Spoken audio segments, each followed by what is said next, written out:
My girlfriend said, "It's over, my new man is taking me to Paris." I replied, "Enjoy your flight." She didn't know her new man was my newest intern. I waited until they boarded, texted my intern, "You're fired," canceled his corporate card, and left them both stranded in Paris. My girlfriend of 2 years, Madison, broke up with me last week. She did it at our favorite restaurant, which was a bold choice. It meant I had to sit there, across the table from her, and maintain a neutral expression while she systematically dismantled our life together, all while the waiter kept trying to top up my water glass. She gave me the usual speech. She said she felt like we were on different paths, that she needed more passion and ambition in her life. Then she delivered the finishing blow, the part she was clearly most excited to tell me. She had met someone else, a dynamic, incredible man who was really going places. "He's taking me to Paris for a week, Alex," she said, her eyes glittering with a cruel kind of triumph. "First class. We leave on Friday." She was trying to hurt me. She wanted me to picture her being whisked away on a romantic European vacation by her new superior man.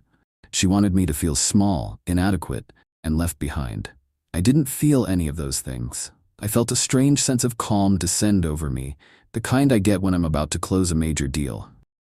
Because as she was describing her new man, I realized I knew exactly who he was. His name is Leo, and he's my newest intern. Let me provide some context because this is important. I am a vice president at a large multinational technology firm. About 3 months ago, our company took on a cohort of elite MBA interns from top-tier business schools. Leo was the star of the group, brilliant, charismatic, and pathologically ambitious. He was assigned directly to my team. I saw his potential, but I also saw his arrogance. He was a gambler, a risk-taker who believed he was too smart to fail. Because of the high-level projects my division handles, I was authorized to grant Leo a corporate American Express card. This is not standard practice for interns, but he was on a fast track. The card was intended for approved expenses related to an upcoming project that involved potential international travel and client meetings in Europe. It had a generous limit, and as his direct manager and the authorizing VP, I had full oversight of his account. I was giving him a lot of rope, a test to see if he could handle the responsibility. So when Madison, whose own salary is modest, started talking about first-class tickets to Paris, a switch flipped in my head. I knew Leo didn't have the personal funds for that kind of trip. There was only one way he could be paying for it. He was using the rope I gave him to hang himself. I continued to play my part. I listened patiently to Madison. I feigned a mild, heartbroken surprise. I even asked in a quiet voice, "When does your flight leave on Friday?" She told me the airline and the flight number, eager to twist the knife. 7 p.m. direct to Charles de Gaulle, she said with a smug smile.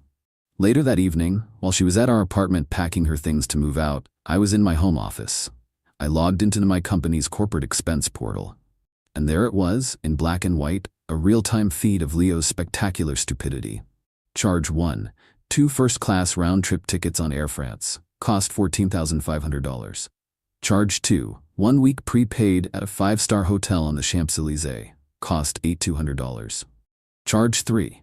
A cash advance taken out at an airport ATM. Cost $1,000. He was using the company card like it was his personal trust fund. It was brazen, reckless, and career-endingly foolish. He was betting everything on the idea that he could either hide these expenses or that I wouldn't notice. He was making a very, very bad bet. When Madison was finally packed and ready to leave my apartment for good, she stood at the door with her suitcases. She gave me one last, pitying look. "Well, Alex," she said, "I'm off to start my new life. My new man is taking me to Paris." I looked her straight in the eye, my expression unreadable. "Enjoy your flight," I said. For the next 2 days I did nothing. I let them go through the motions. I could see the charges for airport lounge access and overpriced sandwiches pop up on the portal. Then, on Friday evening, I opened the flight tracker website. I watched their flight status go from at gate to boarding to taking off. I waited until the little airplane icon showed them safely over the Atlantic Ocean, well past the point of no return. I picked up my phone. I had a text message already drafted and waiting. It was addressed to Leo. I had another number ready to dial. It was time to manage my company's liability, and my own personal affairs with maximum efficiency. Update 1. The moment the flight tracker showed their plane over the ocean, I set my plan into motion. It was a simple two-step process, executed with clinical precision from the comfort of my living room. Step 1 was a text message. I opened the draft I had written to Leo. It was short and utterly unambiguous. I wrote, "Leo, this message is to inform you that your employment with this firm is terminated, effective immediately, for gross misconduct and fraudulent misuse of company property. Your corporate credit card has been canceled. Do not attempt to contact me or anyone else at the company. A formal letter detailing your severance, which is 0, and a demand for repayment will be sent to your home address." I hit send. The message delivered instantly. Of course, he wouldn't see it for another 6 hours, somewhere over the coast of France. Step 2 was a phone call. I dialed the number for our company's dedicated 24/7 corporate card administration service. A sleepy agent answered. I identified myself by name and my executive ID number. "I need to report a card being used for fraudulent purposes and have it canceled immediately," I said. I gave them Leo's card number. As the authorizing vice president for the account, I had the absolute authority to do this. I told the agent that the employee had been terminated and that all recent charges, including the airline tickets and the hotel booking, were to be flagged as fraudulent and subject to chargeback procedures. The agent typed for a moment. "Okay, Mr. Sterling," he said. "The card has been deactivated. All pending charges have been frozen. A fraud investigation will be opened on our end." "Excellent," I said. "Thank you for your efficiency." And that was it. In the space of 5 minutes, I had fired my rogue intern and vaporized his financial lifeline. I imagined the sequence of events that would unfold upon their arrival in Paris. They would be giddy with excitement, full of champagne from their first-class flight. They would take a taxi to their luxurious 5-star hotel. They would walk up to the check-in desk, and the polite concierge would look at their reservation, tap on his keyboard, and then deliver the bad news with a slight frown. "I'm so sorry, sir, but the credit card used to book this room has been declined. The reservation is no longer valid." From there, their dream vacation would spiral into a nightmare. Every plan they had would evaporate. The corporate card in Leo's wallet was now just a useless piece of plastic. His personal bank account, as I knew from his intern's salary, would be woefully inadequate for even one night in a cheap Parisian hotel, let alone 2 last-minute economy tickets back home. They were stranded. Just as I predicted, about 8 hours later, my phone began to vibrate. It was a call from a number I didn't recognize, but the country code was for France. I let it go to voicemail. A minute later, it rang again, ignored. Then came the barrage of texts from Madison. "Alex, what did you do? The hotel won't let us check in. Leo's card keeps getting declined everywhere. He says you canceled it. He just got a text saying he's fired? Is this your idea of a joke? Alex, this isn't funny. We have no money. We are stuck here. You have to fix this. You owe me this." I read the texts, a cold sense of justice washing over me. Owed her? I owed her nothing. After a dozen more frantic messages, I decided to grant her one final reply. I typed a single simple sentence. "This sounds like a personal problem between you and your dynamic, ambitious man. As I said before, enjoy your flight, or in this case, your vacation." I sent the message. Then I blocked her number. I blocked her on every social media platform. I erased her from my digital life as completely as I had just erased her vacation plans. Shortly after, a few of her friends started texting me, clearly fed a panicked, one-sided story. "What you're doing to Madison is cruel," one wrote. "There's been a terrible misunderstanding. You need to help them." I didn't reply. I just blocked their numbers too. This wasn't a misunderstanding. It was a consequence. Madison had hitched her wagon to a man who tried to build a life on theft and arrogance. I simply pointed it out to him and to her in the most direct and undeniable way possible. They were now in a 5-star city with a 0-star budget, left to sort out the mess they had created for themselves. Update 2. The first order of business when I got to the office on Monday was to formalize the situation. I met with our head of HR and my own boss, the executive vice president. I laid out the facts clinically, presenting them with the printout from the corporate expense portal. I showed them the timeline of charges, the first-class tickets, the luxury hotel, all booked for personal use. I terminated Leo's internship for gross misconduct on Friday evening as soon as the fraudulent activity was confirmed, I explained. I also had his corporate card deactivated to prevent further unauthorized spending and to protect the company from additional liability. They were both grim-faced, but fully supportive. My boss clapped me on the shoulder. "Good call, Alex," he said. "You acted decisively to protect the firm's assets. This kid was a loaded cannon. Better to find out now than 6 months down the line when he's handling real client data." HR handled the official paperwork.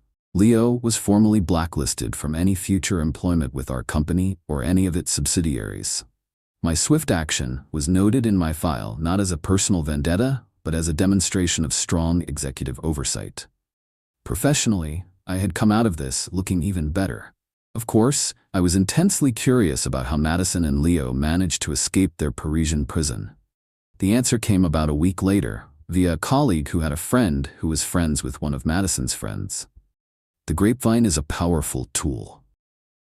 The story was one of pure, unadulterated humiliation. After failing to get a hold of me, Madison was forced to make a series of tearful, groveling phone calls to her parents. She had to confess that her glamorous Parisian getaway with her new man had imploded because he had apparently been funding it with a stolen credit card. Her parents, after what was surely an epic lecture, reluctantly agreed to wire her money. Not enough for a luxurious week, but just enough for 2 last-minute, one-way tickets home in the worst seats on the plane, likely with a 3-hour layover in Iceland. I imagine that flight home was a quiet and deeply uncomfortable one. Upon her return, Madison, now broke and thoroughly humiliated, launched a desperate retaliation campaign. Since she couldn't attack me professionally, she attacked me personally. She started spreading vicious rumors to anyone who would listen. She claimed I was a jealous, controlling monster. She said I had been emotionally abusive for years, and that I had engineered Leo's firing out of pure spite because I couldn't handle her leaving me for a better man. She also tried a financial attack. She sent me a long, legally worded email, clearly written by someone else, demanding I return all the gifts she had given me over our 2 years together. She also claimed she was entitled to a portion of my assets because of her emotional labor and her contributions to our shared life. The list of her supposed property included expensive furniture, art, and electronics that I had bought long before she moved into my apartment. This was amateur hour. I didn't even respond to her email. I simply forwarded it to my personal attorney. My lawyer drafted a short, sharp, and brutal cease and desist letter. It stated, in no uncertain terms, that I owed her nothing. It pointed out that her claims to my property were baseless and fraudulent. It included copies of receipts for the major items she had listed, proving my sole ownership. The letter concluded with a very clear warning. It referenced the fact that she was knowingly complicit in Leo's attempt to defraud my company by participating in the trip. It noted that while my company was pursuing Leo, they had, as of now, chosen not to pursue her. The letter strongly advised her that any further contact, harassment, or defamatory statements against me could result in me recommending to my company's legal team that they reevaluate her status as a witness and consider her a co-conspirator. It was a checkmate. Threatening her would accomplish nothing. But threatening her with the full legal weight of a multi-billion-dollar corporation? That was a threat she had to take seriously. The rumors stopped. The emails stopped. There was only silence. Final update. It has been 4 months since the Paris incident. The waves have settled, and the final consequences of Madison and Leo's little adventure have come fully into focus. Their story did not have a happy ending. First, Leo. His professional life is not just stalled, it's a smoldering crater. My company's legal department, as promised, sent him a formal demand letter for the repayment of every single dollar he fraudulently charged to the corporate card. The total came to just over $24,000. They gave him 30 days to arrange a payment plan before they would escalate to a civil suit. Furthermore, my company's HR department, as is standard practice in cases of ethical violations, sent a formal letter to the dean of his business school. The letter detailed the circumstances of his termination, including the misuse of funds and the breach of contract. An MBA from a top school is built on a foundation of networking and reputation. That foundation is now poisoned. He has been blacklisted in our industry. No reputable firm will hire someone with a record of being fired for cause over financial misconduct. His brilliant career was over before it even began. Now for Madison. Her life since returning from her 2-day week in Paris has been a slow, painful collapse. The relationship with Leo, which was built entirely on his flashy promises and my company's money, evaporated the moment they landed back home. He was now unemployed, disgraced, and facing a massive debt. He was no longer the dynamic alpha she had left me for. He was a liability. They broke up within a week. Madison found herself in a terrible position. She was broke, having spent her savings on the humiliating flight home. She had been publicly dumped by the man she had publicly left me for. And she was effectively homeless, as her name was never on my lease.